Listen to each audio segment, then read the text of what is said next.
Oxir zamonda shunday yoshlar chiqadi. Ularning aqllari past bo'ladi, tentak bo'ladi. Ular Rasululloh sollallohu alayhi vasallam so'zini hikmat bilan so'zlaydi, ya'ni hadislardan gapirishadi hammasi.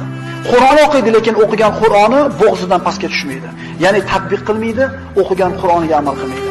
Ular dedi Rasululloh sollallohu alayhi vasallam, dindan xuddi kamondan o'qi chiqib ketgandek tezlik bilan chiqib ketadi deydi.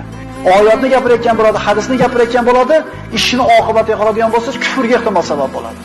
Hamma oyatdan, hadisdan hujjati bor. Bir fikrga qanotlanib olgan, bir yo'lda ushlab olganda, endi Qur'on o'qib birorta bir uni bir fikrga to'g'ri keladigan mazmunda oyat kelib qolsa, shariat o'shatini oladida, mana deydi Qur'onning hujjati.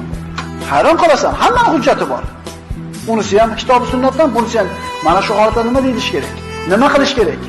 Kibor ulamolarga, yoshi ulug' bo'lgan, katta yoshdagi olimlarga albatta murojaat qilish kerak. Bu Rasululloh sollallohu alayhi vasallam ko'rsatmalari.